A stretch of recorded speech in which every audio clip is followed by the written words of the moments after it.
নমস্কার বন্ধুরা, তোমাদেরকে স্বাগত জানিয়ে আজকের রাশিফল অর্থাৎ 15 জুনের রাশিফল শেয়ার করতে এসেছি। আর প্রথমেই বলবো মেষ রাশির জীবনে কিন্তু নতুন সুযোগ আসতে পারে, অর্থাৎ কর্মক্ষেত্রে কিন্তু সাফল্যের যোগ তৈরি হচ্ছে। বৃষ রাশির আর্থিক দিক থেকে শুভ। মিথুন রাশির কিন্তু নিজের শরীর স্বাস্থ্যের দিকে যত্নবান থাকতে হবে। কর্কট রাশির জাতক জাতিকাদের যারা ব্যবসায়ী রয়েছে তাদের জন্য কিন্তু খুবই ভালো। সিংহ রাশির কিন্তু আত্মবিশ্বাস বৃদ্ধি পাবে। কন্যা রাশির কিন্তু খরচ বৃদ্ধি পাবে, তো সেই কারণে খরচের প্রতি কিন্তু যত্নবান থাকতে হবে। তুলা রাশির সম্পর্কের উন্নতি হবে, প্রেমিক প্রেমিকা এবং দাম্পত্য জীবনেও কিন্তু উন্নতি আসবে। বৃশ্চিক রাশির মানসিক শান্তি মিলবে, অর্থাৎ কোনো রকম কষ্টে থাকলে সেই কষ্ট থেকে কিন্তু বেরিয়ে আসবে।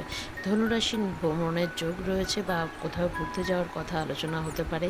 মকর রাশির কিন্তু কাজের জায়গায় দায়িত্ব বাড়বে। কুম্ভ রাশির মান সম্মান বৃদ্ধি পাবে এবং মীন রাশির কিন্তু দিনটি ভালোই যাবে, কারণ আজকের দিন তাদের কর্মক্ষেত্রে শুভ।